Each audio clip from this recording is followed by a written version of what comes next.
नमस्कार, दिल्ली टॉक्स में आपका स्वागत है। आज हमारे साथ मौजूद हैं शिक्षाविद और प्रसिद्ध समाजसेवी देवेश गुप्ता जी। नमस्कार सर। जय श्री राम।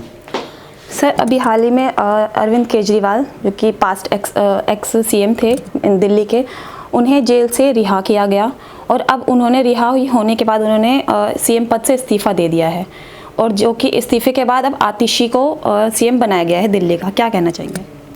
ऐसा है जी, हमारे माननीय मुख्यमंत्री श्री अरविंद केजरीवाल जी बेल पर रिहा हुए हैं और अब उनको समझ में आ गई कि इस तरह सीएम वो नहीं बनने जा सकते, मुख्यमंत्री बनकर काम नहीं कर सकते, क्योंकि दिल्ली का बहुत बड़ा नुकसान होगा। जिस तरह बेल की शर्तें उस पर लगाई गई हैं, तो उनको अब समझ में आ गया कोई सीएम प्रॉपर चाहिए जो दिल्ली को चला सके। तो उन्होंने आखिर में डिसाइड कर ही लिया, हालात से मजबूर होकर ही मैं बोलूँगा, कि उनको अब इस्तीफ़ा दे देना चाहिए।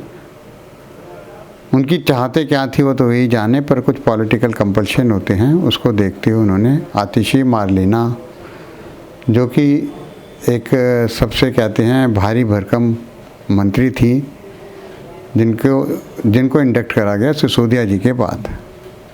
वैसे तो वो ऑक्सफोर्ड से पढ़ी लिखी हैं और उनका टीचिंग में कैरियर भी रहा है, और एजुकेशन की जो भी पॉलिसी है वो सब इन्होंने ही ड्राफ्ट करी है, जैसा कि मैं समझता हूँ। तो देखो, उम्मीद है आतिशी अगर अपने दिमाग से काम करेंगे, इंडिपेंडेंटली काम करेंगे, तो हमारी शुभकामनाएं उनके साथ। साथ में उनको ये भी देखना चाहिए कि गरीबों के लिए तो बहुत अच्छा कर रही हैं, पर उनको देखना चाहिए धीरे धीरे यहाँ से इंडस्ट्री और कमर्शियल इस्टेब्लिशमेंट बाहर चले जाएंगे। यहाँ पे मिनिमम वेजेस और बिजली बहुत महंगी है। साथ में जो हमारे स्टेट्स हैं, हरियाणा, यूपी, वहाँ पे इंडस्ट्रियल बिजली 8 रुपये है, और हमको जाके यहाँ पे उद्योगपति को 16-17 रुपये यूनिट पड़ती है। तो यहाँ पे कब तक इंडस्ट्री चलेंगी? जब इंडस्ट्री नहीं होंगी, ऑफिसेज नहीं होंगे यहाँ पे, तो क्या होगा? यहाँ से एम्प्लॉयमेंट ख़त्म हो जाएगा, साथ के स्टेट्स में चला जाएगा। इसी तरह बहुत सी चीज़ें हैं, गरीबों के लिए तो करना चाहिए, पर गरीब यहाँ रहेंगे तभी तो उनके लिए करेंगे।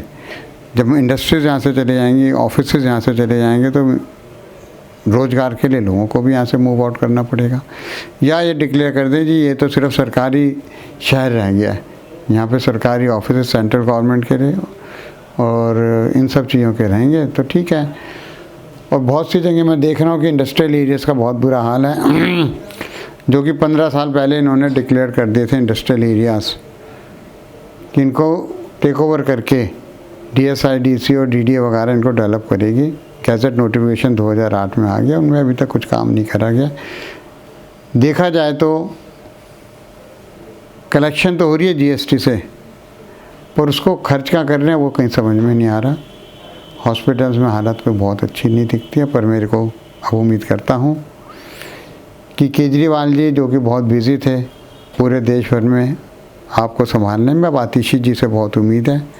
यंग हैं ये एकदम, ऑक्सफोर्ड से पढ़ी लिखी हैं, उनका स्प्रिंगडेल से निकली हैं, सेंट स्टीफन से निकली हैं, तो उनसे बहुत मेरे को उम्मीदें हैंगी कि दिल्ली सरकार को, दिल्ली की जनता को, दिल्ली के व्यापारियों को, दिल्ली के उद्योगपतियों को वो बहुत राहत देंगी।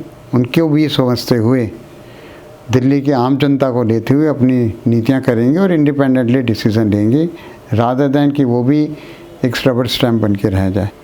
अरविंद केजरीवाल का इस्तीफ़ा देने का फैसला आपको क्या लगता है कि सही है? जैसे ही कहते हैं कि एक बैकबोन जो होती है, वो पार्टी की बैकबोन अरविंद केजरीवाल थे, अब उन्होंने इस्तीफ़ा दे दिया है।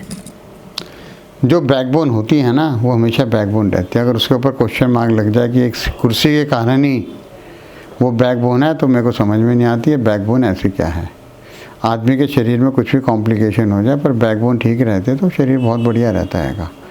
तो उनके लिए तो बहुत अच्छा ना, अब थोड़ा उस बैकबोन पे वजन कम पड़ेगा, दिल्ली निवासियों की अपेक्षाएं कम पड़ेंगी, और अपने आम आदमी पार्टी को बढ़ाएं, उनको सही नीति लेके एक कहते हैं ना मजबूत विपक्ष के रूप में सामने आए, जहाँ जहाँ स्टेट्स में वहाँ पर आएँ और कुछ काम करें वो। और उनका डिसीज़न आया बहुत बढ़िया है, थोड़ा सा लेट आया, कुछ जल्दी आया होता तो उसका इफ़ेक्ट होता। अब ये उम्मीद है कि जनता की दिल्ली की जनता डिसाइड करेगी। वैसे तो अगर निष्पक्ष होकर देखा जाए जब आम चुनाव हुए थे तब भी उन्होंने कहा था दिल्ली की जनता डिसाइड करेगी, अरविंद केजरीवाल को जेल भेजना ठीक रहा नहीं रहा। और उसका जो नतीजा आया आपके सामने है। अब आगे जो नतीजे आएंगे वो भी दिल्ली की जनता डिसाइड करेगी। पहले आम चुनाव के डिसीजन को भी हमने सिर माथे पे लगाया सबने मिलके, आगे भी लगाएंगे। दिल्ली की जनता के ऊपर है सब कुछ, किस तरह ठीक है गलत है, वो क्या चाहते हैं वो होगा। अरविंद केजरीवाल ने इस्तीफे के साथ मांग की थी कि जो इलेक्शन होने वाले हैं 3-4 महीने बाद, वो अभी नवंबर में ही करवाए जाएं। अगर कोई कंडीशनल इस्तीफ़ा देता है तो वो मेरे को समझ में नहीं आता। कोई मांग नहीं होनी चाहिए। कोई देर तक तो कोई इलेक्शन कमीशन भी कोई हंग असेंबली नहीं रख सकता। अब उन्होंने अगर रिकमेंडेशन, अगर नया सीएम बन गया तो नए सीएम ही अपनी देगा कि हाँ जी इलेक्शन ये असेंबली भंग करके नहीं करें या नहीं करें। या तो अरविंद केजरीवाल जी रेजिग्नेशन मत देते और कहते जी मैं असेंबली डिसॉल्व कर रहा हूँ। उन्होंने ऐसा नहीं करा तो अभी तो अरविंद जी के हाथ में नहीं है, तो अतिशी जी को डिसीजन लेना है। वो सोच समझ के जो भी डिसीजन लेंगे दिल्ली की जनता और देश के हित में ही करेंगे। धन्यवाद।